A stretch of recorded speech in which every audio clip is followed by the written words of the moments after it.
Hey, welcome back to Edgar Cayce Narratives. If you've been following this channel for a while, you might have started to notice that some experiences in life don't just happen once and disappear.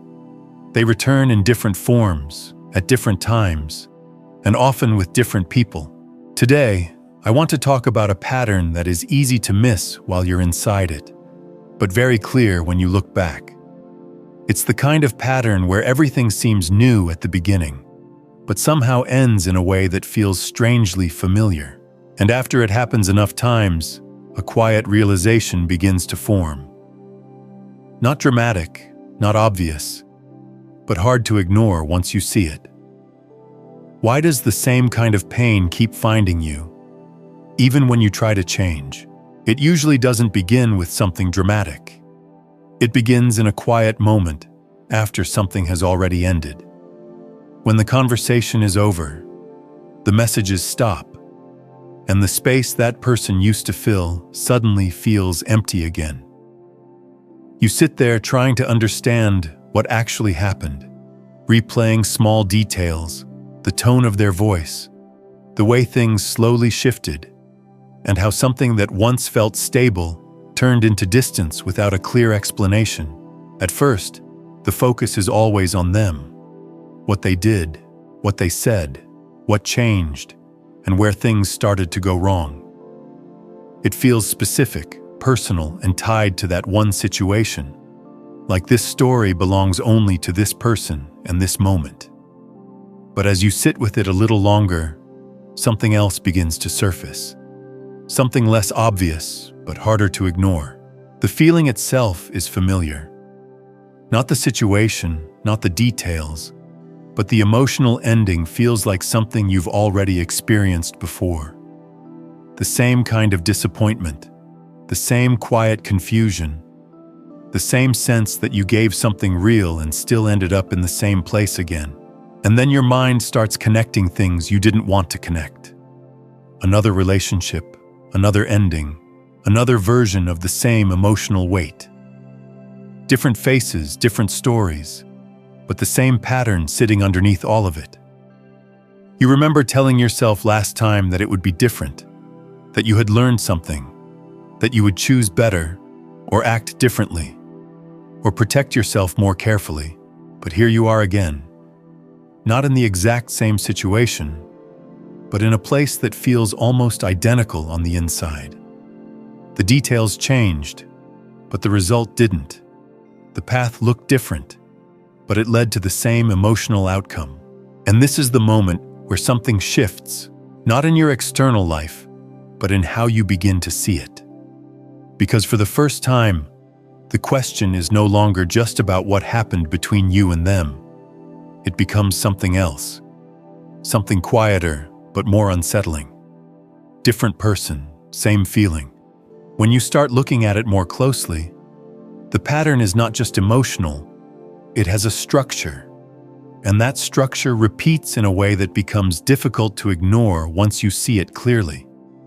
It often begins with a sense of hope, not intense or unrealistic, but steady and convincing enough to make you believe that this time could be different, that this connection has something the others didn't. Then slowly, without a clear moment where it officially begins, that hope turns into attachment. And attachment creates a deeper level of investment, where you start to care not just about what is happening, but about where it is going. You begin to adjust, to show up more, to give more attention, more time, and sometimes more of yourself than you originally planned, because it feels like it matters this time in a way that justifies the risk. And then, almost quietly, something shifts again. The clarity you felt at the beginning starts to blur. Communication changes. Effort becomes uneven. And the connection that once felt stable begins to feel uncertain. You try to understand it, to fix it, to hold on to what you thought was real, but the direction is already changing. And eventually, it leads to the same place it has led before. Disappointment, not always loud, not always dramatic, but consistent. A feeling that something meaningful didn't hold, even though it felt like it should have. And the structure underneath all of this becomes clear when you step back and look at it as a sequence. Hope, then attachment, then disappointment. Not once, but multiple times, with different people and different stories, but following the same emotional progression. What makes this pattern harder to recognize is that each situation feels completely unique while you are inside it. The personalities are different, the circumstances are different, the timing is different, and even your own mindset feels different each time. You tell yourself that this situation cannot be the same as the last one, because the details do not match. And on the surface, that is true. But patterns do not repeat through details. They repeat through structure. And the structure remains consistent even when everything around it changes. This is why it can go unnoticed for so long, because you are comparing situations based on what is visible, not on what is happening underneath.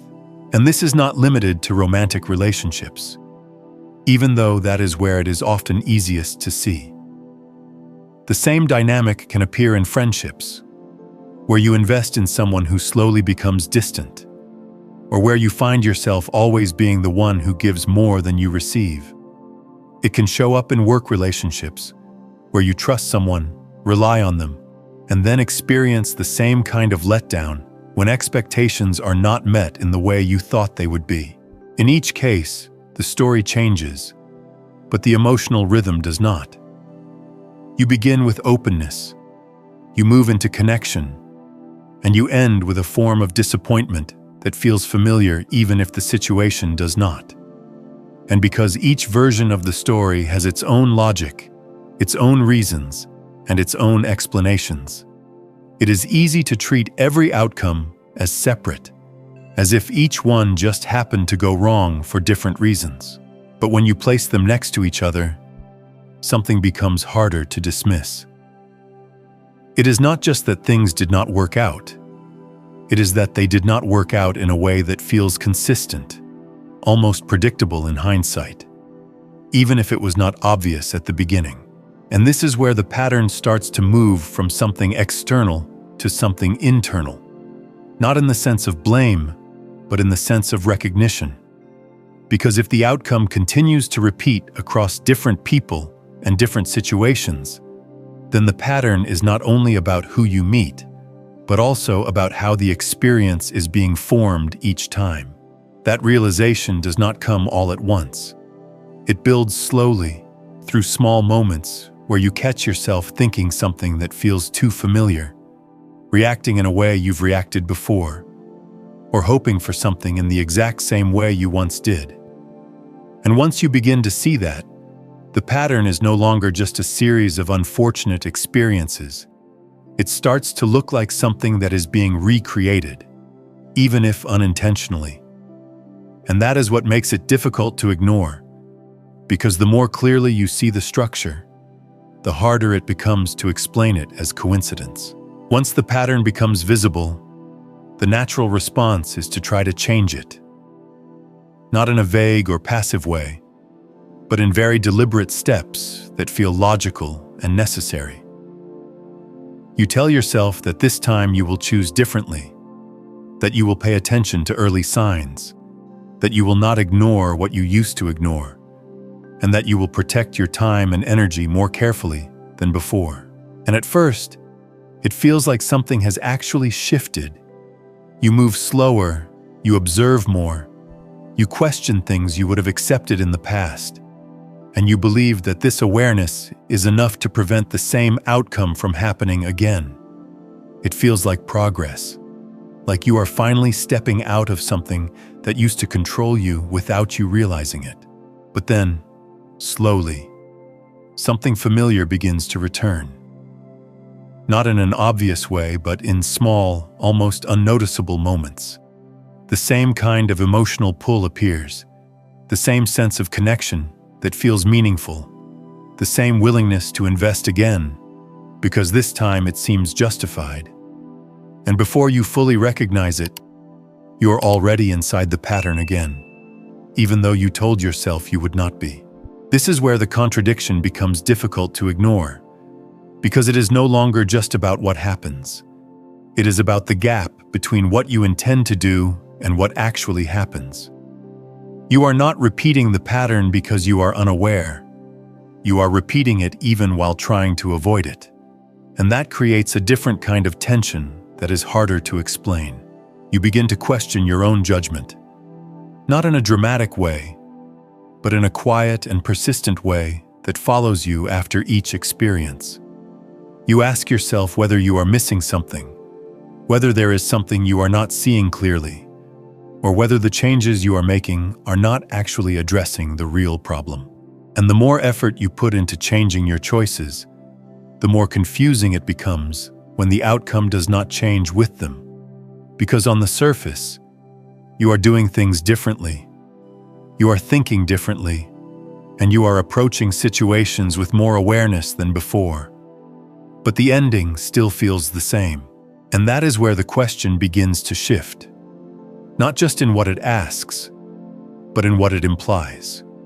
It is no longer just about finding the right person, or avoiding the wrong situation, or improving your decision-making. It becomes something more direct and more uncomfortable. Why does this keep happening, even when I change everything? That question does not come from frustration alone. It comes from recognition, from seeing that the effort is real, the intention is real, and yet the pattern continues in a way that does not match the changes you have made. And that is what makes it difficult to resolve at this level, because the contradiction suggests that the problem may not be where you have been looking. It suggests that something deeper is holding the pattern in place, something that is not easily changed by surface-level decisions, even when those decisions are thoughtful and intentional. And once that possibility appears, even briefly, it becomes harder to go back to simpler explanations. At this point, the usual explanations start to feel incomplete, not because they are wrong, but because they do not fully account for why the same emotional structure keeps returning, even when behavior changes. This is where a different perspective becomes useful, not as something to believe without question, but as a way to look at the pattern from another angle that might explain what the surface level cannot. In the readings associated with Edgar Cayce, there is a recurring idea that certain emotional patterns are not limited to a single lifetime or a single set of experiences. Instead, they can reflect unresolved dynamics that continue to repeat until they are fully understood, not as punishment, not as something imposed from the outside, but as something that has not yet been completed on the inside. When viewed through this lens, the pattern you are experiencing is not random, and it is not simply the result of poor choices or bad timing. It becomes part of a larger continuity, where the same type of emotional situation appears again and again, not because you are failing to avoid it, but because something within it has not yet been clearly recognized. This changes the direction of the question in a subtle but important way. Instead of asking why you keep ending up in the same kind of situation, the focus shifts toward what is still active within that situation. What emotional dynamic continues to draw your attention, your investment, and your response in a consistent way across different people and different contexts. From this perspective, repetition is not a sign of failure. It is a sign of continuation.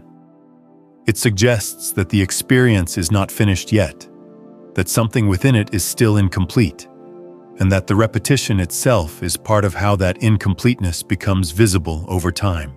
And this is where the idea becomes more practical than it first appears, because it does not require you to accept anything abstract or distant from your actual experience. It simply asks you to consider that the pattern you are living through may have a structure that is more persistent than a single situation, and that this structure remains active until it is seen clearly enough to change. This also explains why changing external factors does not always change the outcome. You can meet different people, enter different environments, and approach situations with a different mindset. But if the underlying dynamic remains the same, the experience can reorganize itself in a way that leads back to the same emotional result. And that is not because you are choosing the same thing consciously. It is because something familiar at a deeper level continues to feel meaningful, important, or even necessary, even if it eventually leads to disappointment. In this sense, the pattern is not maintained by intention. It is maintained by recognition, by a form of emotional familiarity that operates below the level of conscious decision-making. You are not repeating the pattern because you want to suffer. You are repeating it because something within the pattern still feels unresolved, and therefore still draws you back into it. This is why the idea of unfinished understanding becomes central, because it shifts the focus away from blame and toward awareness. The repetition is not there to trap you. It is there to show you something that has not yet been fully seen, something that continues to express itself until it is understood in a way that changes how you relate to it. And when you look at your experiences from this angle, the pattern begins to feel less like a series of disconnected events and more like a continuous thread, one that moves through different people and situations but carries the same emotional structure each time. Not punishment, not coincidence, but something still in progress. When you step away from a single story and start looking at this pattern across different people, it becomes easier to see that it is not tied to one type of person or one kind of situation, but to a specific emotional dynamic that keeps repeating in different forms. This is where the idea begins to overlap with concepts that are already well studied in psychology, not as a replacement for the Cayce perspective, but as another way to describe the same experience in more familiar terms. One of the clearest parallels appears in what is known as attachment theory, which explains how early emotional experiences can shape the way people connect, trust, and respond in relationships later in life. Within this framework, patterns like anxious attachment or avoidant behavior are not random traits. They are consistent ways of relating that repeat across different relationships, often without conscious awareness. For example, someone with an anxious attachment pattern may feel a strong pull toward connection, invest quickly, and become highly sensitive to changes in attention or communication. At the beginning, this can feel like deep care or strong chemistry, but over time it can lead to a cycle where the person gives more, worries more, and eventually feels the same kind of disappointment when the connection does not stabilize in the way they expected. On the other side, someone with avoidant tendencies may create distance, hesitate to fully commit, or withdraw when things become emotionally intense, which can produce a different version of the same outcome. The details of the interaction change, but the emotional result still carries a familiar sense of disconnection or unmet expectation. What is important here is not to label yourself or others, but to recognize that these patterns operate as structures, not isolated events. They shape how you interpret signals, how you respond to closeness, and what feels natural or uncomfortable in a connection, even before you are fully aware of it. This connects directly to another idea that is often overlooked, which is subconscious attraction. Not in the sense of physical preference, but in the sense of being drawn toward emotional dynamics that feel familiar, even if they are not actually healthy or stable. People often assume they are choosing based on logic or preference, but in many cases, what feels right in the moment is influenced by what feels known, what feels recognizable on an emotional level. And familiarity can be deceptive because it creates a sense of certainty that does not necessarily reflect reality. You can meet someone and feel an immediate connection that seems meaningful and strong, but what you are responding to may not be the person themselves. It may be the pattern they activate in you, a pattern you have experienced before and therefore understand, even if it leads to the same kind of pain. This is how the expansion begins to connect the different perspectives, because what Cayce describes as an unresolved dynamic repeating over time aligns closely with what psychology describes as a learned pattern of emotional response. One uses the language of continuity across lifetimes. The other uses the language of development and conditioning, but both point toward the same central idea. The pattern continues because it is still active, and as long as it remains active, it can appear in different relationships, different environments, and different stages of life, adapting to the situation, but preserving its core structure. That is why the experience can feel new on the surface while producing the same emotional result underneath, because the form changes, but the pattern does not. And once you begin to see that clearly, the repetition starts to make more sense.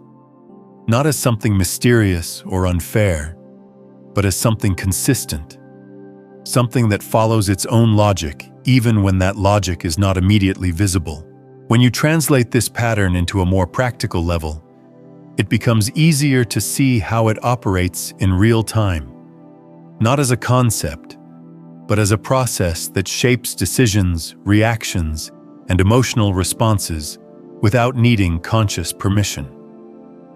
The mind does not evaluate every situation from the beginning. It relies on what it already knows, and that means it often moves toward what feels familiar even before you have time to question it. This is not a flaw. It is how the brain is designed to function. Because familiarity creates a sense of safety, even when that familiarity is connected to something that has caused discomfort in the past. Emotional memory plays a strong role here. Not just remembering what happened, but remembering how something felt, and using that feeling as a reference point for future experiences. So when you meet someone who activates a similar emotional response, even if the context is different, the brain registers that familiarity as something meaningful, something worth paying attention to. It does not immediately distinguish between healthy and unhealthy patterns. It prioritizes recognition, and recognition creates a sense of connection that feels real and convincing in the moment. This is why the beginning of the pattern often feels strong, not because it is necessarily right, but because it is recognizable. The emotional signals align with something you have already experienced, and that alignment creates a sense of certainty that can override more subtle signs that something is not quite stable. As the interaction continues, your responses begin to follow a path that has been used before, not in a conscious way, but through automatic reactions that feel natural at the time. You invest in similar ways. You interpret behavior through a familiar lens, and you respond to uncertainty in patterns that match your previous experiences. And because these responses feel consistent with who you are, they are difficult to question while they are happening. It does not feel like repetition. It feels like you are simply being yourself in a new situation. But over time, those small, familiar responses accumulate, and they begin to shape the direction of the relationship in ways that lead toward a familiar outcome. The details may change, the timing may vary, but the structure underneath remains aligned with what you have experienced before. This is why the idea is not about choosing the wrong people in a simple sense, because that explanation only addresses the surface. A more accurate way to see it is that familiar emotional patterns guide both perception and response, which then influence how the entire interaction develops. And when the outcome finally reaches the same emotional point, it can feel confusing, because you remember trying to be different, thinking differently, and approaching the situation with more awareness. But awareness alone does not always interrupt a pattern that is deeply rooted in emotional memory, especially when that pattern feels natural while it is unfolding. That is why recognition becomes the key turning point. Not recognition of the situation, but recognition of the structure underneath it. Because until that structure is clearly seen, the mind will continue to follow what feels familiar, even if that familiarity leads back to the same kind of pain. And once you understand that, the repetition starts to look less like coincidence and more like a system that has been running in the background the entire time. At this point, the pattern is no longer something vague or hard to describe. It becomes clear that what repeats is not the people, not the situations, but the structure of the experience itself. The same emotional sequence keeps forming, even when everything on the surface appears different. And that reveals something important about where the real cause is located. The repetition does not continue because you fail to avoid certain people. And it does not continue because you are not trying hard enough to change.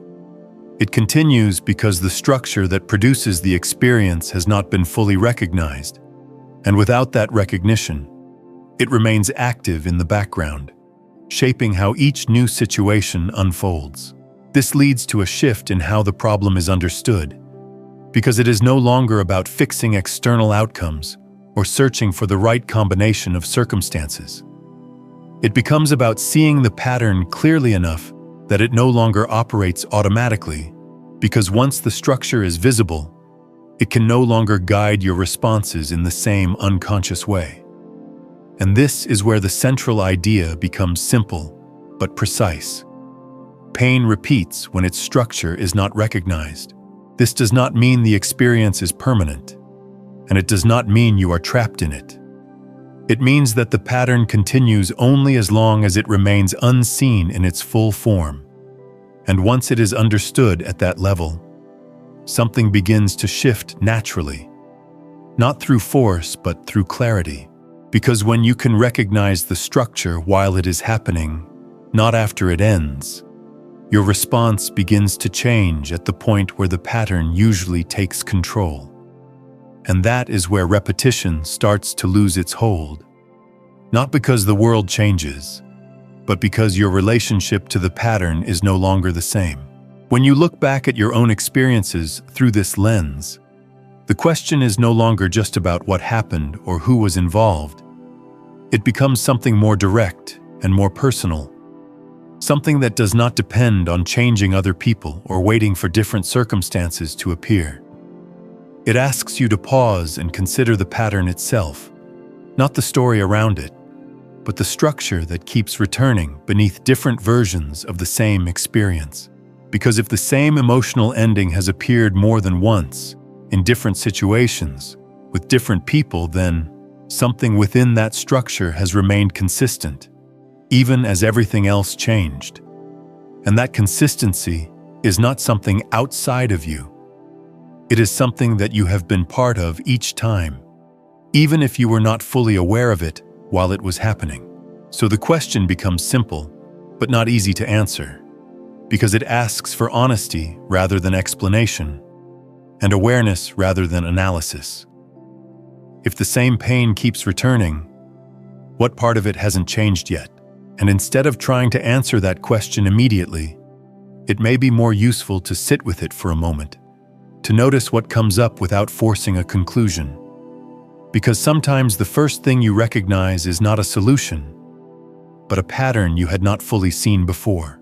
If this made you see your own experiences a little more clearly, you can support the channel by liking the video and subscribing to Edgar Cayce Narratives, because that helps more people find these kinds of stories and keeps this series going. And I'm also interested in how this connects to your own life. Not in a general way, but in specific moments that stood out to you while watching.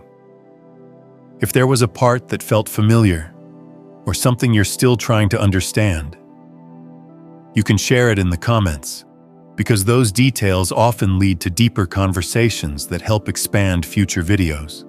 If you have a pattern you've noticed but haven't been able to explain, or a topic you want me to explore next, you can leave that there as well, and I'll use it as a direction for upcoming content.